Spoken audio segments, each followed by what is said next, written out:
श्री स्वामी समर्थ. सर्व स्वामी भक्तांचे पुन्हा एकदा खूप खूप मनापासून स्वागत आहे.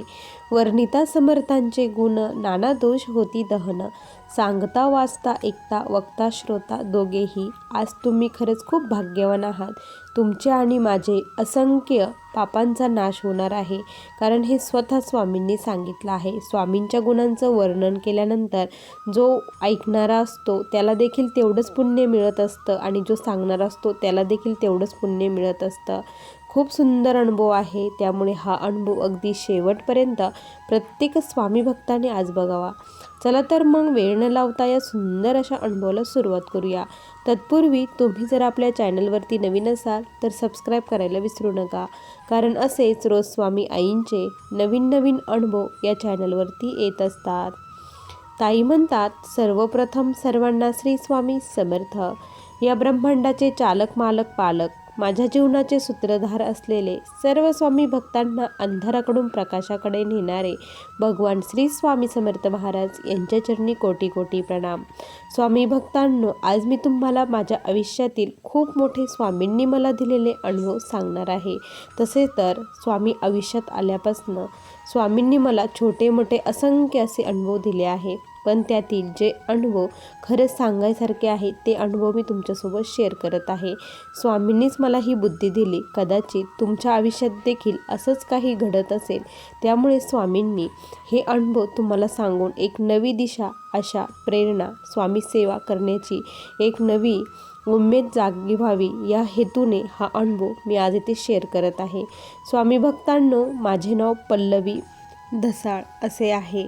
आम्ही मूळचे अहिल्यानगर येथील आहोत, पण माझे मिस्टर, माझे मुलं आणि आम्ही पुणे येथे आहोत. माझे मिस्टर एका कंपनीमध्ये छान जॉबला आहे, त्यामुळे माझं सर्व फॅमिली इकडे आहे. सासू सासरे हे गावी राहतात आणि त्यामुळे मला फार काही वेळ असतो स्वामी सेवा करण्यासाठी. सर्वप्रथम सांगायला आनंद होईल की मी स्वामींच्या सेवेत कशी आली. स्वामींच्या सेवेचं मला बाळकडू हे लहानपणीच माझ्या आत्यांनी पाजलं होतं, कारण आमच्या गावी होतं, तिथे आमच्या गावी खूप खेडं असल्यामुळे तिथे शाळा वगैरे नव्हत्या, त्यामुळे माझं पूर्ण प्राथमिक शिक्षण हे माझ्या आत्याकडे झालं. मी पुलतांबा येथे आत्याच्या घरी शिकायला होते. माझी आत्या ही खूप निस्सीम स्वामींची भक्त होती. स्वामींची ती खूप सेवा करायची आणि तिने मला स्वामींच्या सेवेत आणलं. ती मला रोज स्वामींची सेवा करायला लावायची. त्यानंतर अभ्यास वगैरे करायचे, कारण आता आईवडील जवळ नसल्यामुळे त्यांचं मला सर्व काही ऐकावं लागायचं. त्यामुळे मी स्वामींची सेवा करायचे आणि त्यांच्याच घराजवळ स्वामींचा खूप सुंदर असा मठ होता. तेथे साप्ताहिक आरती भरत असायची. दिंडोरी प्रणीत तेथे केंद्र स्थापित झालेलं होतं साप्ताहिक आरतीचं. त्या आरतीला जाणे, तिथे फुलं वगैरे वाटणे, आरती म्हणणे, अशा विविध सेवा महाराज त्याच वेळेस माझ्याकडून करून घेत होत्या. हळूहळू मी मोठी होऊ लागली, तसे स्वामी सेवेचं माझ्या मनामध्ये आणखी रोप रुजलं गेलं. मी खूप स्वतःला भाग्यवान मानते की मी खूप लहानपणापासून स्वामींच्या सेवेमध्ये आले. पण म्हणतात ना, जेव्हा आपण मोठं होतो त्यावेळेस आपल्याला ह्या सर्व गोष्टीचा विसर पडतो. त्याच वेळेस मी 11वी 12वी ही कोपरगाव येथे केली, हॉस्टेलला होती. त्यामुळे मला स्वामींची सेवा पूर्णपणे माझी बंद झाली. मी स्वामींना पूर्णपणे विसरून गेले असं म्हणायला देखील हरकत नाही. स्वामींची मी काहीच सेवा करत नव्हते, काहीच नाही. त्यानंतर काय झालं, एक दिवस असंच मी माझ्या घरी गावी गेलेली होती. तिथे गेलेली असताना मी झोपलेली होती आणि झोपलेली असताना अचानक कोणीतरी माझ्या अंगावरती बसलेलं आहे आणि माझा गळा दाबता आहे असा अनुभव मला होत होता. त्यावेळेस माझ्या मुखातून अचानकपणे श्री स्वामी समर्थ असा मोठ्याने आवाज झाला आणि मी खरबडून जागी झाले. हे एवढं भयानक स्वप्न मला पडलं हे बघून मी खूप घाबरली आणि महाराजांचं नाव माझ्या मुखातून निघलं. त्यावेळेस कळालं, मी जरी स्वामींना विसरली होती, मी जरी स्वामींची आठवण काढत नव्हती, तरी स्वामींनी मला सोडलेलं नव्हतं. माझ्या हाताला जे धरलं होतं ते स्वामींनी आत्तापर्यंत मला धरलेलंच होतं. आणि त्यानंतर मी पुन्हा नव्याने स्वामींच्या सेवेमध्ये आले. घरची परिस्थिती ही हालाकीची होती, त्यामुळे आमच्या घरी फार काही पैसे नसल्यामुळे मला दुसरं शिक्षण घेण्यासाठी आमच्या घरी पैसे नव्हते. मी 11वी-12वी केली. त्यानंतर पुढे आता काय करायचं खूप मोठा प्रश्न होता, कारण दुसरं मोठं शिक्षण घेण्यासाठी आमच्याकडे एवढे पैसे नव्हते. मग मला BScला तू जा असं सांगितलं, तुला छान जॉब मिळेल, पैसेही जास्त असं सांगितलं आणि मग मी तेच केलं. BScला ॲडमिशन घेतलं. महाराजांच्या कृपेने पुन्हा सेवा सुरू झाली. स्वामींची सेवा करू लागली. जशी स्वामींची सेवा करायची, स्वामींवरती विश्वास ठेवून अभ्यास वगैरे करायची, मला छान मार्कही पडू लागले. माझं ग्रॅज्युएशन कंप्लीट झालं. त्यानंतर आता पोस्ट ग्रॅज्युएशन करायचं होतं, तर मी म्हटलं नको, आता मी जॉबच करते, कारण मला माझ्या वडिलांना हातभार लावण्याची फार इच्छा होती की काहीतरी माझ्याकडून त्यांना जावं आणि माझ्यासाठी जो काही खर्च झालेला आहे तो खर्च मला त्यांना द्यायचा होता. मला काहीतरी त्यांना करून दाखवायचं होतं. त्यासाठी म्हटलं मी जॉब करते. मग मी म्हटलं की मी बाहेरनंच MSc करते आणि जॉबही देखील करते. मग मी पुणे येथे आले. पुणे जॉब खूप शोधला, पण मला जॉब मिळत नव्हता. स्वामींनाच कळकळून विनंती केली, प्रार्थना केली की मला जॉब मिळू द्या. एका ठिकाणी माझा इंटरव्ह्यू झाला. मला आशाच नव्हती की इथे माझं काम होईल, पण तिथे माझं काम झालं. तो वार होता गुरुवारचा. गुरुवारी माझं सिलेक्शन झालं. त्यांनी जॉबवरती बोलवलं. सर्व काही व्यवस्थित सुरू होतं. त्याच दरम्यान तिथे जॉबमध्ये मला माझी एक मैत्रीण मिळाली आणि तीही खूप अशी डिप्रेशनमध्ये असायची.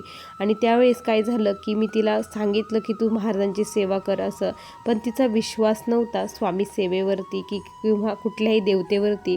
एक नास्तिक माणूस कसा असतो, पूर्णपणे ती तशी होती. मी खूप सांगण्याचा प्रयत्न करत होते, पण तिने माझं काही ऐकलंच नाही. पण एकदा काय झालं की तिचा तो जॉब जो होता तो सुटला. त्यामुळे ती खूप डिप्रेशनमध्ये गेली, कारण तिला जॉब करण्याची फार गरज होती. ती मनाने खूप छान होती, स्वभावही खूप छान होता, निर्मळ होती. कुणाचं वाईट कधीच तिने हे केलं नाही, वाईट मार्गावर कधीच नव्हती आणि तिच्यासोबत असं नाही व्हायला पाहिजे. माझ्या अंतःकरणापासून तिच्यासाठी खूप प्रार्थना महाराजांकडे मी करत होती.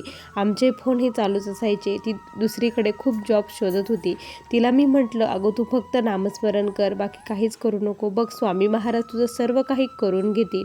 पण ती म्हटली, जोपर्यंत मला अनुभव येत नाही ना, तोपर्यंत मी स्वामींना मानणार नाही, तू जरी किती सांगितलं तरी. असं करता करता 1 महिन्याचा काळ पलटून गेला. आमचे दिसाड फोन व्हायचे, आमची भेटही व्हायची. भेट झाल्यानंतर महाराजांचा विषय निघाला तर ती म्हणायची, महाराजांचं मला काहीच सांगू नको, मी तुला अगोदरच सांगितलं आहे. ज्यावेळेस मला त्यांची प्रचिती येईल, मला खरंच अनुभव येईल, त्यावेळेस मी म्हणेल खरंच तुझे स्वामी आहेत, देव वगैरे काही नसतो, असं ती मला म्हणू लागली. म्हटलं जाऊ द्या. मीही तिचं श्रद्धेने ऐकून घ्यायची. म्हणायचे की हिची योग्य वेळ आली नसेल म्हणून असं घडत आहे. असं करता करता काय झालं स्वामी भक्तांनो, की एका ठिकाणी तिनं हे केलं, इंटरव्ह्यू दिला आणि तिचं तिथे सिलेक्शन झालं. आणि ती मला म्हटली, हे बघ तुझ्या स्वामींनी काही केलं नाही, जे काही झालं ते माझ्यामुळे झालं आणि मी केलं असं ती म्हटली. तर म्हटलं ठीक आहे, तुझ्यामुळे का होईना, पण तुला जॉब मिळाला याच्यात मला खूप आनंद आहे असं म्हटले. आणि त्यानंतर ती जवळपास 2-3 महिने तिथे जॉबला गेली. पण काय झालं की त्यांच्या कंपनीमध्ये खूप पॉलिटिक्स चालत होतं आणि तिच्या विरुद्ध खूप जण कारवाई करत होते, कारण तिच्यामध्ये एवढं धाडस वगैरे काही नव्हतं. त्यामुळे ती घाबरून राहत होती. त्यामुळे तिला तिथून काढण्याचा खूप जणांनी प्रयत्न केला आणि त्यांचे जे वरिष्ठ होते त्यांनी सांगितलं की तुम्हाला प्रेझेंटेशन द्यायचं आहे म्हणून. आणि मग तिला सांगितलं की तुम्ही तयारी वगैरे करा. आणि मग ती तयारी करायला लागली. ते म्हणले की आम्ही तुम्हाला अगोदर 8 दिवस अगोदर सांगू असं त्यांनी सांगितलं. ते तसे करत होते, पण त्यांनी 8 दिवसानंतर काही घेतलं नाही. असं करता करता खूप दिवस गेले. त्यानंतर त्यांनी अचानक आदल्या दिवशी तिला सांगितलं की उद्या तुमचं प्रेझेंटेशन आहे, उद्या तुम्ही तयारी राहा, कारण नंतर नाही होऊ शकत, उद्याचाच दिवस फ्री आहे असं त्यांनी सांगितलं. ती म्हणले एका दिवसामध्ये कसं होणार, तुम्ही मला अगोदर सांगायला पाहिजे होतं. तर ते म्हटले नाही, उद्याच तुम्हाला करायचं आहे. तिला खूप प्रचंड टेन्शन आलं. तिने मला टेन्शनमध्येच फोन केला की असं घडलं आहे, आता मी काय करू, मला तर खूप भीती वाटते दुसऱ्यांसमोर बोलण्याची, तुला तर माहीत आहे, आता मी काय करू. तर तिला मी एकच सांगितलं, हे बघ तू स्वामींवरती विश्वास ठेव, सर्व काही स्वामी महाराज करतील, तू फक्त तुझं काम कर असं मी तिला म्हटले. मग त्या दिवशी रात्री तिने जेवणही केलं नाही. तिने सर्व काही प्रेझेंटेशन प्रिपेअर केलं. तिला रात्रीचे झोपायचे 1-2 वाजले होते. रात्री झोपली.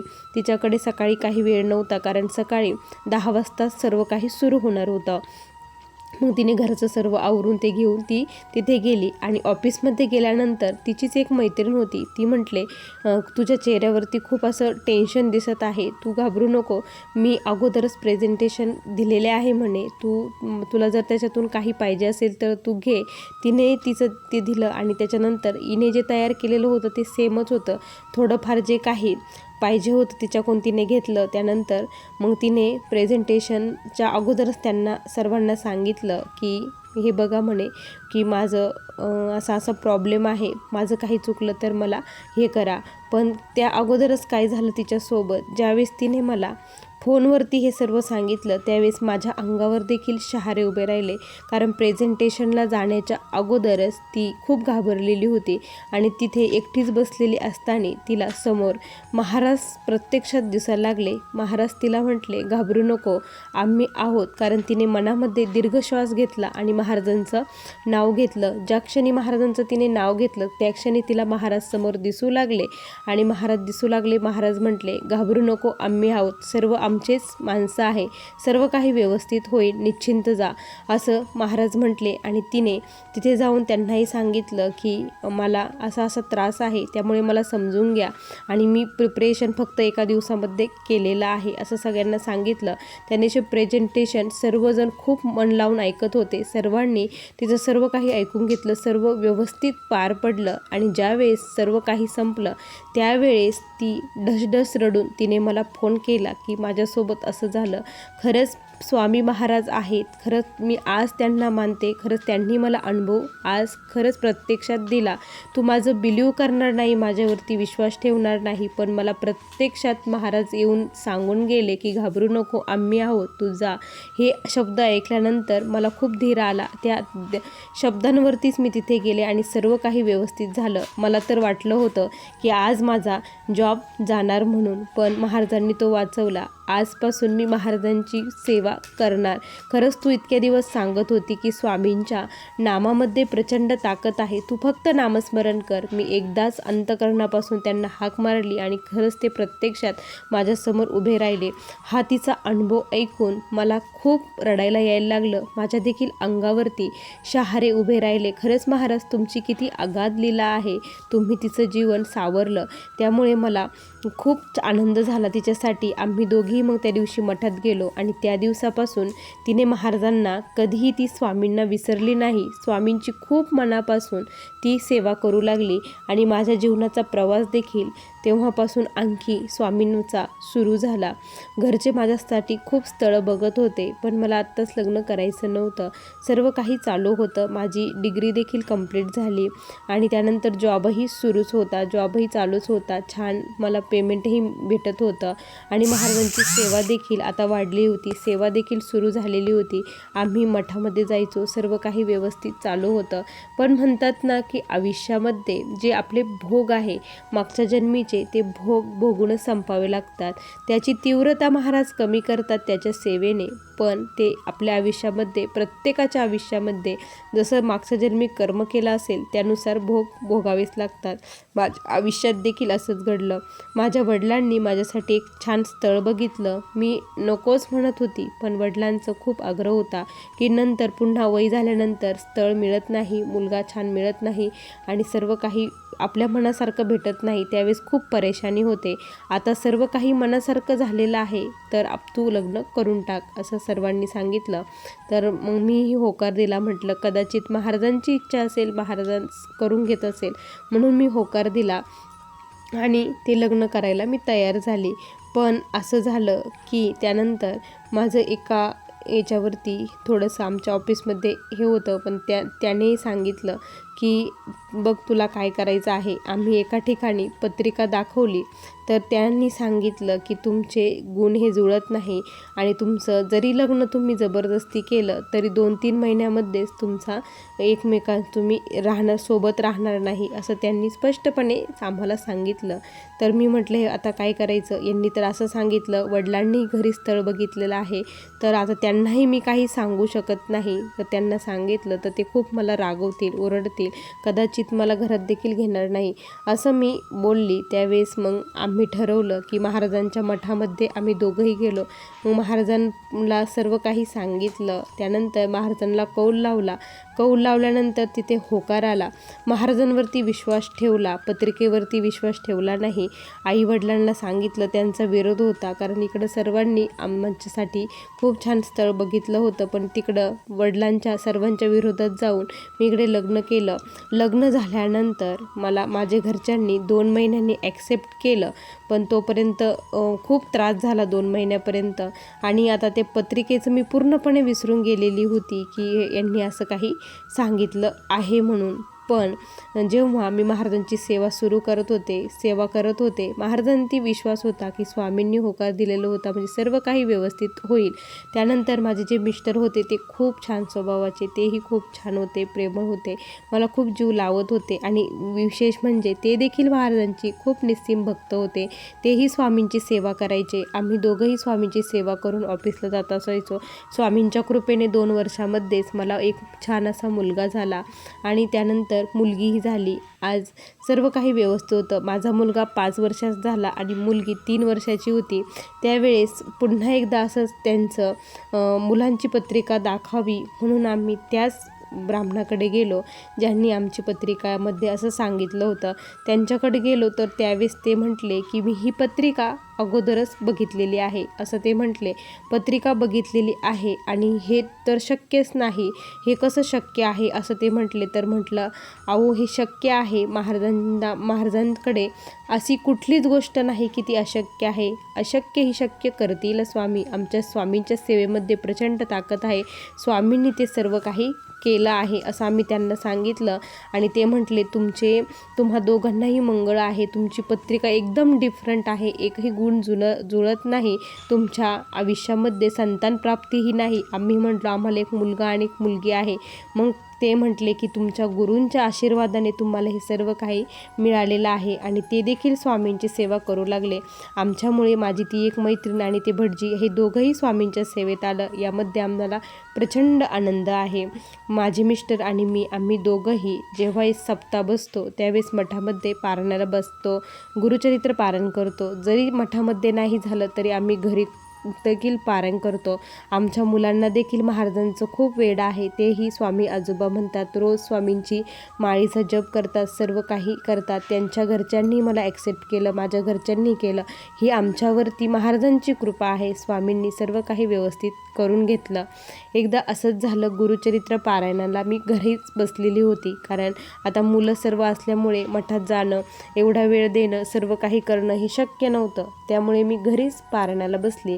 ज्यावेळेस पारायणाला बसली त्यावेळेस मला खूप इच्छा झाली की गाणगापूरला आपण जावं म्हणून. पण गाणगापूरला जाणं कधी माझं होतच नव्हतं. मी खूप दिवसापासून महाराजांना विनंती करत होती की मला तुमच्या दर्शनाला बोलवा. मी गुरुचरित्र पारायण केलं. पारायण होऊन 7 ते 8 दिवस झाले असतील. तर काय झालं की माझे मिस्टर अचानक म्हटले की माझी खूप इच्छा होत आहे की आपण अक्कलकोटला जाऊ म्हणून. मी म्हटलं, माझीही खूप दिवसाची इच्छा आहे, तर आपण जाऊया ना. मग आम्ही ट्रेनचं तिकीट बुक वगैरे केलं, सर्व काही झालं. आम्ही अक्कलकोटला गेलो. अक्कलकोटचे छान दर्शन वगैरे झाले.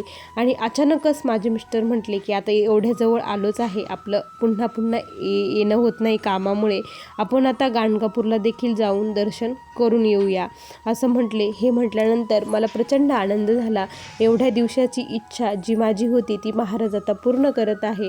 जे मी पारायण केलं त्याचं फळ स्वरूप महाराज मला हे देत आहे असं माझ्या डोळ्यातून आनंदाश्रू येऊ लागले. आणि आम्ही गाणगापूरमध्ये गेलो. तिथेही छान दर्शन वगैरे झालं. आणि माझी एक इच्छा होती की महाराजांनी माझ्या डोक्यावरती हात ठेवून मला दर्शन द्यावं, अशी खूप इच्छा होती. मी जेव्हापासून घरून निघले होते ना तेव्हापासून महाराजांना एवढीच मागणी मागत होते की मला तुमचा आशीर्वाद पाहिजे आहे, मला तुम्हाला भेटायचं आहे. आणि ज्यावेळेस मी अक्कलकोटमध्ये गेले मला खूप आशा होती की महाराज मला इथे दर्शन देतील, माझी इच्छा पूर्ण करतील. पण तिथे मला काहीच असं साक्षात्कार वगैरे काहीच झालं नाही. मी खूप नाराज झाली की महाराजांनी माझ्यासोबत असं का बरं केलं म्हणून. ज्यावेळेस आम्ही गाणगापूरमध्ये गेलो, तिथे पादुकांचे दर्शन वगैरे घेतलं. दर्शन घेऊन ज्यावेळेस बाहेर आलो त्यावेळेस तिथे कमंडलू घेऊन आणि खूप जटा वाढलेले व्यक्ती, भगवे वस्त्र घातलेली व्यक्ती जणू काय आमचीच वाट बघत तिथे बसलेली होती असं वाटत होतं. तिथे उभं राहिलेली होती आणि मी तिथे आल्याबरोबर आम्ही विभूती वगैरे घेतली आणि तिथे आल्यानंतर त्यांच्याकडे बघून मला काय वाटलं काय माहिती, पण त्यांनी माझ्याकडे बघून एक स्मित हास्य केलं. ते बघून मला लगेच कळालं की हे कोण आहे आणि मी त्यांच्या पायावरती डोके ठेवलं आणि त्यांनी मला माझ्या डोक्यावरती हात ठेवून मला आशीर्वाद दिला आणि माझ्या मुलाच्या हातामध्ये त्यांच्या कमंडलूमधून त्यांनी 1 रुपयाचं नाणं काढलं आणि ते नाणं माझ्या मुलाच्या हातामध्ये दिलं आणि त्यानंतर ते हसत तिथून निघून गेले. त्यावेळेस मला कळालं की जी इच्छा मी व्यक्त केली होती ती यांच्यामध्ये गाणगापूरमध्ये महाराजांनी माझी पूर्ण केली. कारण गाणगापूर अक्कलकोट काही वेगळे नाही, तिथे स्वामी आहे, प्रत्येक ठिकाणी स्वामीच आहे. कारण नृसिंह सरस्वती ही स्वामींचाच अवतार आहे हे कळालं आणि मला खूप भरून पावल्यासारखं वाटलं की स्वामींनी माझी खूप मोठी इच्छा आज पूर्ण केली. आज सर्व काही मिळाल्यासारखं वाटलं. स्वामी भक्तांनो, आयुष्यामध्ये दुःख, संकट, अडचणी हे फार येतात, पण त्या प्रत्येक संकटाला लढण्याची ताकद स्वामी महाराज देतात आणि स्वामी महाराज त्या संकटातून अलगदपणे आपल्याला बाहेर काढत असतात. स्वामींच्या चरणी एकच प्रार्थना आहे की जोपर्यंत या देहामध्ये देह आहे तोपर्यंत त्यांच्या चरणाची अशीच अखंडितपणे सेवा त्यांनी आमच्याकडून करून घ्यावी आणि आम्हाला त्यांच्या चरणापासून कधीच लांब लोटू नये एवढीच स्वामीचरणी प्रार्थना. असे मला आलेले हे स्वामींचे दिव्य अनुभव होते. श्री स्वामी समर्थ. बघा स्वामी भक्तांनो, किती सुंदर अनुभव आहे या ताईंचे. तुम्हाला हे अनुभव कसे वाटले नक्की कमेंटमध्ये कळवा. पुन्हा भेटूया अशा सुंदर अनुभवासोबत. तोपर्यंत सर्व स्वामी भक्तांना श्री स्वामी समर्थ. जय जय स्वामी समर्थ. श्री गुरुदेव दत्त.